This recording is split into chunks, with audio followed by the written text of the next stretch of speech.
Saudi अरब में America और Ukraine के अफसरों के बीच चर्चा लंबी चली। हालांकि यूक्रेन के जिन इलाकों पर रूस का कब्जा है, उस इलाके को लेकर जेलेंस्की समझौता करने को तैयार नहीं।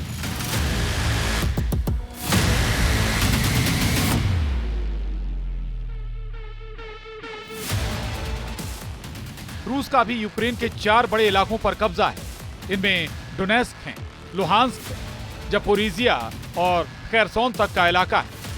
यानी पूरे पूर्वी यूक्रेन पर इस वक्त पुतिन की आर्मी का कंट्रोल है।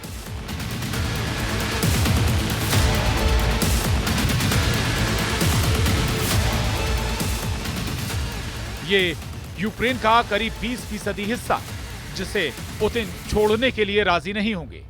रूस ने 3 साल के युद्ध में यूक्रेन में जिन जिन इलाकों में कब्जा किया है, उसे लेकर दोनों तरफ हजारों नहीं लाखों सैनिकों की मौत हुई है। ये दावा तो खुद यूक्रेन की तरफ से भी किया जाता है। ऐसे में रूस को सीज फायर वाले चंगुल में फंसाकर जेलेंस्की क्या करना चाहते हैं, ये बात तो पुतिन भी बहुत अच्छी तरह समझते हैं। उधर संयुक्त राष्ट्र सुरक्षा परिषद की बैठक के दौरान काया कैलस ने रूस के खिलाफ मोर्चा संभाल लिया है। काया कैलस यूरोपीय संघ की विदेश नीति प्रमुख हैं और उन्होंने कहा है कि सीज फायर को लेकर पुतिन पर यकीन करना बहुत बड़ी गलती होगी।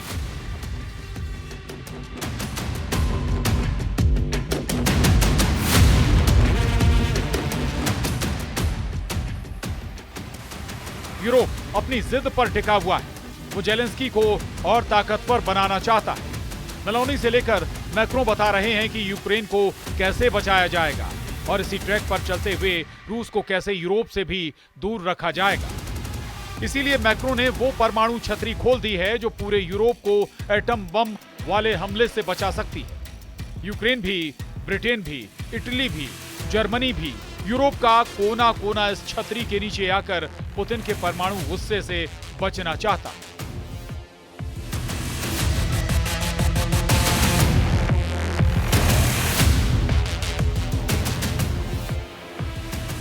परमाणु छतरी यानी रूस की मिसाइलों के खिलाफ काउंटर अटैक की गारंटी जो अमेरिका के बाद फ्रांस और ब्रिटेन ही दे सकते हैं, क्योंकि यूरोप में इन्हीं दोनों के पास परमाणु हथियार है।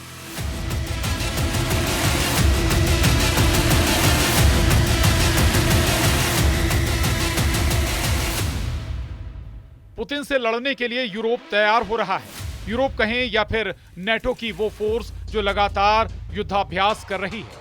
पुतिन से लड़ने के लिए जर्मनी भी बड़े फैसले कर रहा है। पोलैंड की तरह जर्मनी में भी आम आदमी को मिलिट्री ट्रेनिंग दी जा रही है। अभी जर्मनी के पास 1,80,000 सैनिक हैं और 2031 तक वो तादाद 2 लाख से ज्यादा करना चाहता है। जबकि रिजर्व सैनिकों की तादाद भी 60,000 से बढ़ाकर करीब 2 लाख करने की तैयारी है। देखा जाए तो अभी तक अमेरिका की मदद भी है।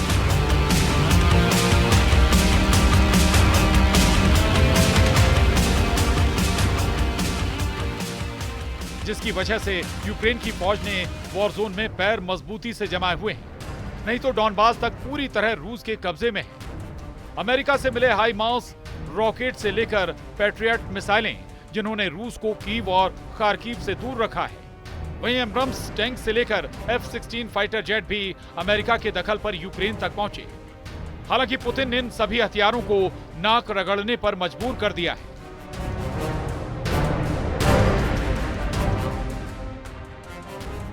Bureau report, news 18।